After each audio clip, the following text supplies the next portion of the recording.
territoire une réponse à des emplois pour les jeunes. Mais attendez-moi.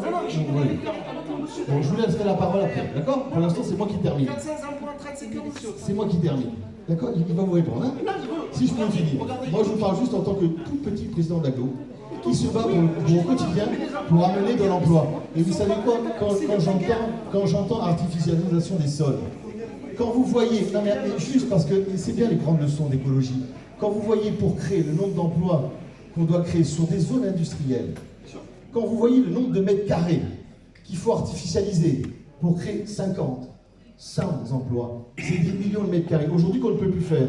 Là, sur une surface 70% à l'abri de la nature, on va réussir peut-être à créer autant d'emplois. Et même si c'est que 300, franchement, pour notre territoire aujourd'hui, je vous dis, ça n'appelle du cœur, là, on en a besoin. Et quand j'entends certains discours qui disent tout le monde va avoir ça à la maison, le cinéma, et je crois que des fois on ne doit pas vivre dans le même monde.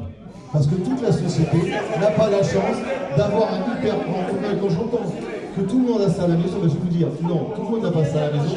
Et le fait de pouvoir, et je finis s'il vous plaît, moi je suis poli, je vous laisse le parler, mais le fait de pouvoir avoir un thème qui pour moi est important parce que c'est un thème d'avenir, certains l'ont dit d'une manière très intelligente, il y a des parcs d'attractions qui ont des questions à se poser, parce que c'est toujours de la surenchère d'attraction. Moi, je suis entièrement d'accord avec ça. Là, on a un parc, moi, ce qui m'a plu dans l'idée, c'est un parc évolutif, de par le numérique. On vit dans le monde du numérique. Et le fait de pouvoir évoluer dans le temps me rassure, moi, en termes de perspective. Voilà, moi, ce que je voulais juste vous dire, c'est l'emploi, c'est important. Les retombées fiscales, alors c'est vrai que vous êtes un peu moins concerné sur la Croix-Rouge, parce que vous avez une pression fiscale qui est très faible, et ce qui n'est pas le cas de bon nombre de vos voisins. Venez faire un tour, vous allez voir. Et juste, dernier truc, pour vous rassurer, parce qu'on a quand même une expérience dans le domaine sur plusieurs endroits, quelqu'un a parlé des méthaniseurs. On n'est plus à l'époque des premiers méthaniseurs.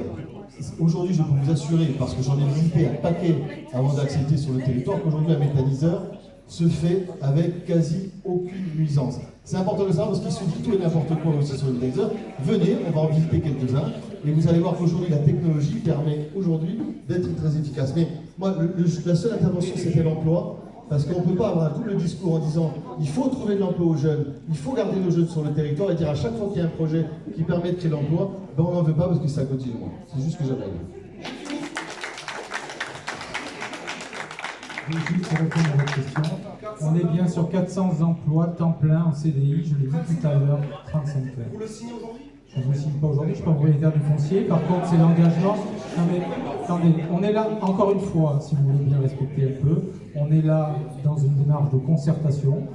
Je ne vais pas vous avancer, comme je le fais depuis quelques semaines au niveau des élus, sur 400 emplois, si je sais que je vais en créer 100. Ce n'est pas le sujet. Encore une fois, là, des business plans qui ont été validés par des hommes de l'art dans leur profession. Voilà. Et avec des sachants autour de nous. L'objectif pour nous, c'est ce que je viens de vous évoquer en termes de création d'emplois.